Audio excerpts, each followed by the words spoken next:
ధర్మపురి అరవింద్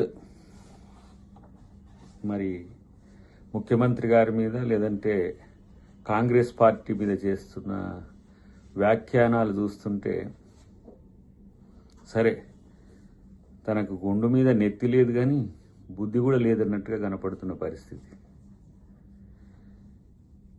ఇలా ప్రధానమంత్రిని అంటే రేవంత్ రెడ్డి గారిని విమర్శించడానికి ప్రధానమంత్రిని తప్పుపడుతున్నావు, మీ ముఖ్యమంత్రి బెంగాల్ ముఖ్యమంత్రి అధికారిని తప్పుపడుతున్నావు.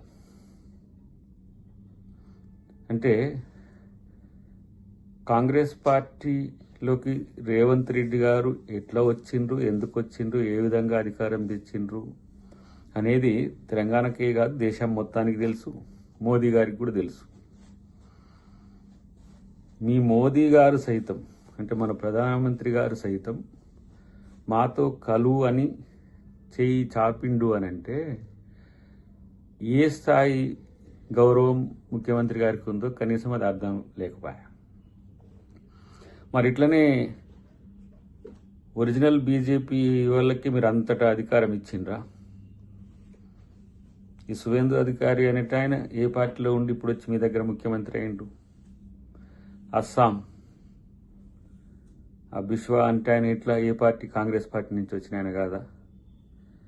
ఇట్లా తెలివి లేక దద్దమ్మ మాటలు మాట్లాడుకుంటూ ఇదే తెలివి అని చెప్పుకోవడం అనేది సిగ్గుచోటి అనిపించట్లేదా? పోనీ నీ పుట్టుక ఎక్కడ? కాంగ్రెస్ పార్టీనే కదా.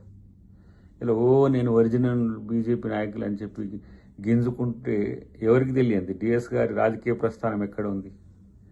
ఆయన లేకపోతే మీ బతికి ఎక్కడుంది? కాబట్టి ఇక్కడ అమ్మపాలు దాగి రొమ్ము గుద్దినట్టు మీరు ఇక్కడ సర్వీస్ చేయాలి. డిఎస్ గారికి రాజకీయ ప్రాధాన్యత కల్పించింది, బీసీలకు ఆ స్థాయి గౌరవం ఇచ్చింది కాంగ్రెస్ పార్టీ. అలాంటిది ఇక్కడ నువ్వు సర్వీస్ చేయాల్సింది పోయి నీ కెరీర్ కోసమని స్వార్థం కొరకు అక్కడ కూడా కిరాయికి పోయినట్టే కదా బీజేపీకి. నువ్వేమన్నా బీజేపీ ఫక్తు లీడర్వా? నువ్వు కూడా నీ రాజకీయ అవకాశం కొరకు దేబీరించడానికి బీజేపీ నిన్నేదో బీజేపీ నాయకుడు అని చెప్పి బీజేపీ వాళ్ళు అనుకుంటారు అనుకోకు, లేకపోతే తెలుగు ప్రజలు కూడా నేను అనుకోను. ఎందుకంటే డిఎస్ కొడుకు అనే ముద్రనే డిఎస్ గారికి మీరు కొడుకు కాకపోతే మీ రాజకీయ భవిష్యత్తు ఎక్కడిది, రాజకీయ భవితం ఏంటిది అసలు? కాబట్టి కొంచెం ఆలోచించి మాట్లాడాల్సిన సందర్భం ఉంటుంది. నువ్వేదో నికార్సైన బీజేపీ లీడర్ అన్నట్టు అని చెప్తున్న పరిస్థితి. ముఖ్యమంత్రి గారిని మాలాంటి వాళ్ళం ఆహ్వానించడం, పార్టీ హక్కున చేర్చుకున్నది, పిసిసి ప్రెసిడెంట్ చేసింది, తర్వాత ముఖ్యమంత్రిని కూడా చేయగలిగిందంటే ఆ స్థాయి సామర్థ్యం తనకు ఉండడం వల్లనే. మాకు లేని తలనొప్పి మీకెందుకురా బాబు? నాకు అర్థం కావట్లేదు. ఎవరు డేక్తలేడని చెప్పి ఇష్టం వచ్చినట్టుగా మాట్లాడితే మాకేదో గుర్తింపు వస్తుందని మిమ్మల్ని ఏం పట్టించుకోరు. చివరికి మళ్ళా వాళ్ళు బీజేపీ పూర్వ లీడర్లను లేకపోతే ఆర్ఎస్ఎస్ నుంచి వచ్చిన వాళ్ళనే అక్కడ ముఖ్యమంత్రిలో ప్రధానమైన నాయకత్వంలో చేస్తారు. ఇది చరిత్ర చెప్పిన వాస్తవం. ఎందుకు ఎగిరెగిరి పడడం? కాబట్టి కొంచెం మాట్లాడేటప్పుడు చూసి మాట్లాడడం నేర్చుకో బ్రదర్ అని చెప్పి హితవు. ఎందుకంటే ఇంకా డోస్ పెంచాలంటే కూడా ఆ స్థాయి లీడర్ కావు. కాబట్టి ప్రతి ఓడు ముఖ్యమంత్రి గారి గురించి మాట్లాడి రేవంత్ రెడ్డి గారిని మాట్లాడి ఏదో ఎక్స్పోజ్ కావాలి, మమ్మల్ని ప్రజలు గుర్తించాలన్నట్టుగా. నిజామాబాద్లో ఓడిపోవడం అనేది జీర్ణించుకోలేకపోతున్నావా? నిజామాబాద్లో ఓటం అనేది తట్టుకోలేక నేను ఈ విధంగా విమర్శలు చేసేది. కాబట్టి ఎగిరెగిరి పడితే వచ్చేది ఏమీ లేదు. ప్రజల కొరకు పనిచేసే క్రమంలో మీరు విమర్శలు ఎవరైనా కూడా చేయాల్సిన అవసరం ఉంటే చెయ్యండి, ప్రభుత్వం మీద విమర్శలు చేయండి. పిచ్చి పిచ్చిగా వాగితే ఇక ఆ వాగుడేదో మీకే తెలిసినట్టు మాకు తెలియనట్టు, ఆ తిట్లేదో మీకే తెలిసినట్టు మాకు తెలియనట్టు మాట్లాడితే ఎట్లా? కాబట్టి ఒకసారి చరిత్ర చూసుకో మిత్రమా. ఇది ఎందుకు ఈ పలకరింపు లాంటి ఒక పాజిటివ్ కోణం ఇస్తున్నాం అనేది తెలుసుకుంటే మంచిది. లేకపోతే భవిష్యత్తులో నువ్వేం మాట్లాడుతున్నావో అదే స్థాయిలో కూడా స్పందించడానికి కాంగ్రెస్ శ్రేణులు ఏమి వెనుకడుగేయవు. మాట్లాడుతుంటే ఎవరు స్పందించట్లేరని చెప్పి ఇష్టం వచ్చినట్టుగా మాట్లాడితే ఎట్లా? మరి డిఎస్ గారి కొడుకుగా ఎందుకు మీరు రాహుల్ గాంధీ గారితో కలిసి రాహుల్ గాంధీ గారిని ప్రధానమంత్రి చేయాలనే ఆలోచన ఎందుకు రాలే? ఈడ బాగుపడాలి, అక్కడ పోయి అధికారం తెచ్చుకోవాలనే ఉద్దేశమా? రాహుల్ గాంధీ గారిని ప్రధానమంత్రిని చేసుకుంటామని చెప్పి డంకా బజాయించి చెప్తున్నాడు ఎక్కడికి పోయినా సరే. మరి ఆ సోయి మీకెందుకు లేదు? అదే అందుకని అమ్మపాలు దాగి రొమ్ము గుద్దినట్టుగా ఇక్కడ రాజకీయ భవితవ్యం ఎంచుకొని ఇక్కడ కాదని చెప్పి అక్కడికి పోయి బతుకు తెరువు కొరకు పోయిన నువ్వు కూడా ముఖ్యమంత్రి గారి గురించి మాట్లాడితే ఎట్లా?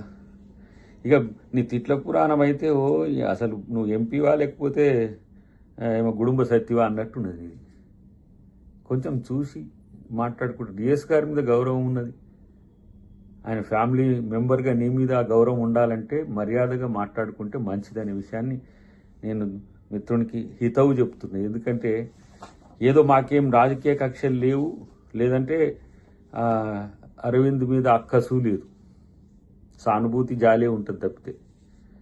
ఇక్కడ ముఖ్యమంత్రి గారి గురించి మాట్లాడేది ఎవరు మాట్లాడినా ఆ జాగ్రత్తలు పాటించకపోతే డెఫినెట్గా అదే స్థాయి రిటాలియేషన్ వస్తుంది అనే విషయాన్ని గుర్తుపెట్టుకుంటే మంచిది.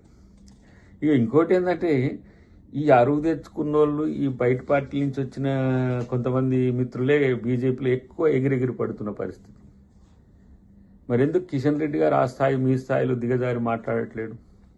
సుదీర్ఘకాలంగా బీజేపీలో ఉన్నాడు కదా, బీజేపీ మూలంగా ఉన్నాడు కదా. కాబట్టి కొంచెం చూసి మాట్లాడాల్సిన అవసరం ఉంది. అన్నిటికంటే ముఖ్యంగా ఇష్టానుసారంగా మాట్లాడే పరిస్థితి వస్తే అది చాలా నీకే నష్టం అని చెప్పి తెలియజేస్తున్నా. అన్నిటికంటే ఎక్కువ ఏంటంటే సీఎం పిఎం మధ్య ఏమైనా రహస్య మీటింగ్ జరిగిందా? ఓపెన్గా దేశమంతా చూస్తుండగానే జరిగింది కదా. నాతో కలువు ఇంకా బాగుంటుంది అని చెప్తే బీజేపీలో కలవమని చెప్పి ప్రధానమంత్రి ఆఫర్ ఇచ్చినట్ట. అంటే మాతో కలుస్తాడా పోని మోదీ గారు? రేవంత్ రెడ్డి గారితో కలుస్తాడా? రేవంత్ రెడ్డి గారు ఏమంటున్నాడు? నేను రాహుల్ గాంధీని ప్రధానమంత్రిని చేసుకోవాలి మాలాంటి వాళ్ళందరం కలిసి అని ఒక మాట అంటున్నాడు. మరి మోదీ గారికి మాతో కలిస్తే రాహుల్ గాంధీ గారిని ప్రధానమంత్రి చేస్తాడా? దానికి కలిసి వస్తాడా? రాజకీయం ఏందో, దాని మతలబు ఏందో, ఆ సోయి ఏందో తెలియకుండా ఇష్టం వచ్చినట్టుగా మాట్లాడుతూ ఏదో మమ్మల్ని ఎవరు ఏమనని ఒక అజాగ్రత్త మాటలు మాట్లాడితే జాగ్రత్త, అది మంచిది కాదు అని చెప్పి నీకు హితవు చేస్తున్నా.